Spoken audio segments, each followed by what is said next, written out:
Hello বন্ধুরা, hi friend. তোমাদেরকে এখন কি বলবো, গুড আফটারনুন না গুড মর্নিং জানি না, এখন 11:30 বাজে। তো গুড মর্নিং গুড আফটারনুন যেটা হোক, যাই হোক। তো আমার স্নান পুজো দেওয়া সব হয়ে গেছে। দেখো আমার এখানটা চেঞ্জ করেছি, পরিষ্কার করেছি, দেখেছো? পরিষ্কার করে এখন বেশ একটু ফাঁকা ফাঁকা লাগছে। ঘরগুলো বেশ সুন্দর করে সাজানো থাকবে, তাহলে দেখতে সুন্দর লাগে, তাই না? আর এইদিকে দেখো, এই ফুলটা এখানে এনে রেখেছি। তো এখন আমার স্নান পুজো হয়ে গেছে, আর রান্না একটু বাকি আছে। সকালে রান্না করিনি, রান্নাটা ছিল করা, তো একটু সেটাই ছেলে খেয়ে নিয়েছে, আমিও ডিম পাউরুটি খেয়ে নিয়েছি। তো এটাই আর কি। আর এখন আমি কি করব সেটা তোমাদেরকে দেখাচ্ছি। আর আমি আজকে অনেকটা কাজ করেছি, জানো তো। আজকে এই দেখো, এই বেসিনের এই নিচটাতে প্রচুর নোংরা হয়েছিল, সেইগুলোকে পরিষ্কার করেছি। এই জানলাটা পরিষ্কার করেছি, হ্যাঁ। রান্নাঘরে এই জানলাটা নোংরা হয়ে গেছিলো, এই যে এইটা পরিষ্কার করেছি। আর একটা কি জানো তো, এই দেখো আমাদের ওই যে ঘুলগুলি দেখছো, ওই যে ঘুলগুলিটা দেখা যাচ্ছে, দাঁড়াও, ওই যে ঘুলগুলিটা দেখা যাচ্ছে, ওই ঘুলগুলিটার মধ্যে বাসা করেছে কিসে বলো তো, দাঁড়াও তোমাদেরকে ক্যামেরাটা রেখে তারপরে বলতা, মনে করেছে বলতা বাসা করেছে। এবার মানে এমনি সারাদিনে তুমি বলতাগুলোতে দেখতে পারবে না, জানি না এটা কি আশ্চর্য ব্যাপার।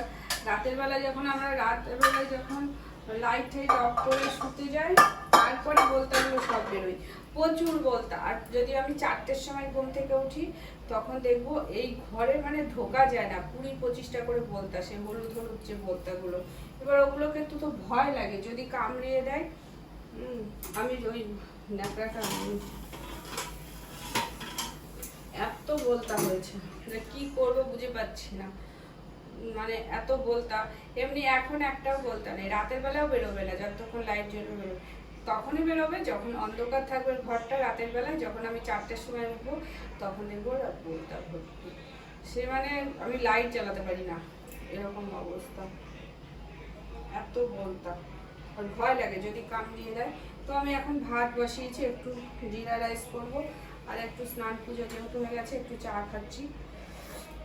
চায়ের কালারটা চাটা খুব সুন্দর হয়েছে, অনেকটা দুধ ঠুধ দিয়ে বেশ সুন্দর করে করেছি। আর এদিকে জিরা রাইসটা করবো।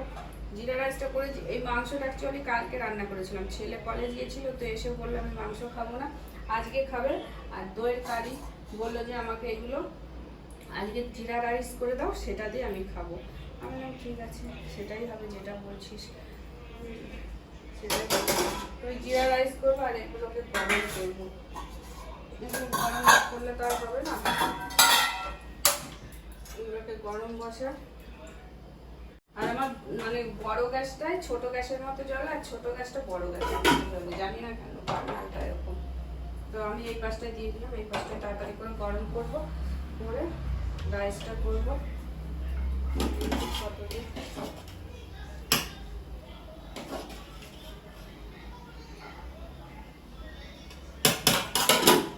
হয়ে গেছে, তো এইগুলো গরম করে, এটা গরম করে মটনটা গরম করবো।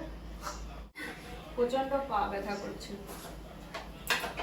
দেখি তো এর মধ্যে চিড়ে আছে নাকি।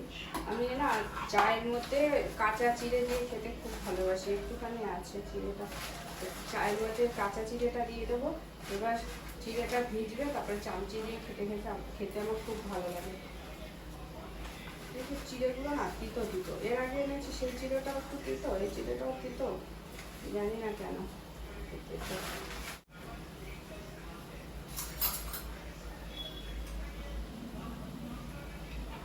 গরম আছে চাটা, আমার খুব ভালো লাগে খেতে।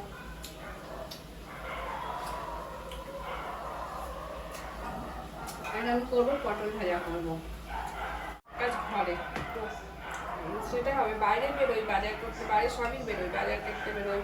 আজকে যেমন বাগানে যাইনি,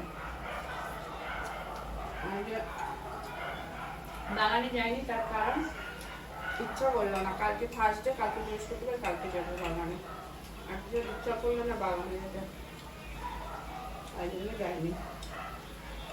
ঘরের একটু কাজ করেছি,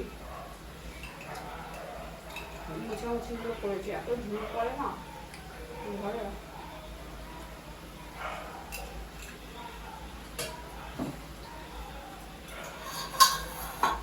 আমার গরম হয়ে গেছে।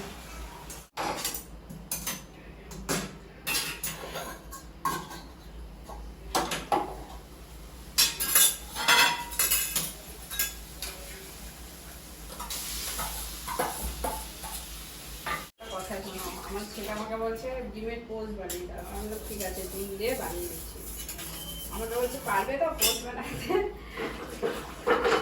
হাসি যা বলে না।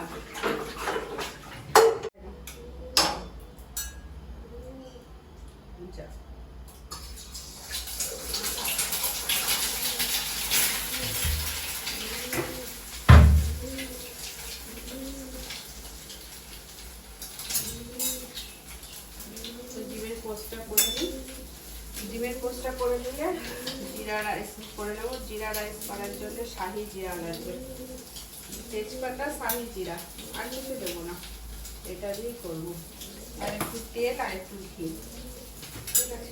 তো আমি ডিমের পোস্টটা করে নিই। ও আবার একটু কাঁচা কাঁচা খায় না, ডিমের পোস্টটা আবার খাবে একটুখানি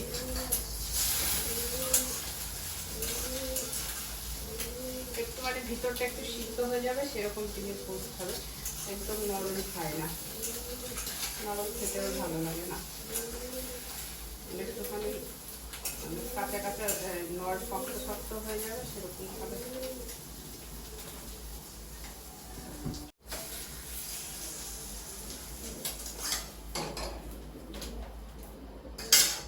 হয়ে গেছে ডিমের পোস্টটা, নরম আছে ভিতরটা, এইটুকুনি নরমই খাবে, এর থেকে বেশি নরম খাবে না। এই যে আমি এই যে তেজপাতা কে কেমনভাবে জানি না করে, আমি এরকমভাবে করি, আমি আমার মতন করে। আর এখানে শাহি জিরা নিয়ে নিয়েছি, শাহি জিরা নিয়ে নিয়েছি।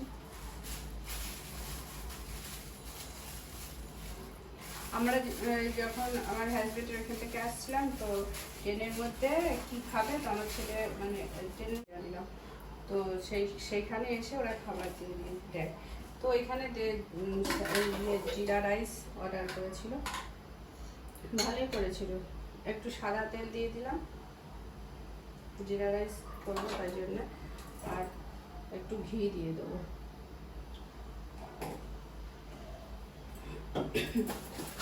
এবার আমি একটু শুকনো লঙ্কা দিচ্ছি, শুকনো লঙ্কা অ্যাকচুয়ালি দেয় না, আমি দিচ্ছি, তার কারণ আমি একটু খাবো শুকনো লঙ্কাটা, তাই। অ্যাকচুয়ালি জিরা রাইসে এত কিছু দেয় না, কিন্তু আমি একটু দিই। আর এখানে দুটো এলাচ দিয়ে নিলাম, আর একটু দারচিনি দিয়ে নেবো। রান্নার রেসিপি দেখাচ্ছি, ওই হবে। একটু দুটো গোলমরিচ নিয়ে নিলাম। তেলটা গরম হয়ে গেছে, দিয়ে দিচ্ছি সব একে একে। শুকনো লঙ্কা, দারচিনি, এলাচ, জিরা। ভয় লাগছে ফুটবে না তো, এত ফোটে আমার গায়ের মধ্যে চলে আসে। এবার আমি রাইসটা দিয়ে দিচ্ছি।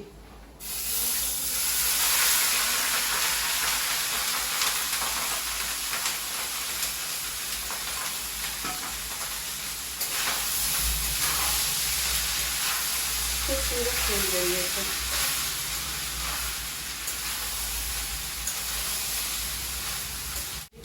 ঠিক আছে, বেশি নুন দেবো না, যেহেতু ওইখানে চিকেন দিয়ে খাবে তো সেই জন্য।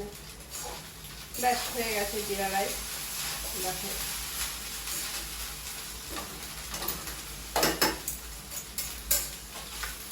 আমি ওর মতন করেই করেছি জিরা রাইসটা, ওরভাবে সেরকম করে করেছি। আমি খাবো, আমি ওই রাইসটা খাবো। এবার একটু পটল ভাজা করবো, হয়ে যাবে। তো চলো, টাটা, বাই বাই, ভালো থেকো, সুস্থ থেকো। ওই ভিডিওটা এখানেই শেষ করছি। আর একটু জিরা রাইসটা কাছ থেকে দিই। জানি না আলোটা যেন কেমন ম্যাড়া লাগছে, কিন্তু সব লাইটগুলোই জ্বালিয়েছি। আবার এদিকে মোবাইলটা কিছু প্রবলেম হলো কি জানি না, কারণ যেন আগের লাইটটা মোবাইলের ফটোগুলো খুব সুন্দর, বেশি ভালো আসতো, এখন যেন আর ফটোটা ভালো আসছে। এই জিরা রাইস আর সুন্দর একটা এত সুন্দর গন্ধ বেরিয়েছে না, তোমার কী বলবো। ঠিক আছে, চলো।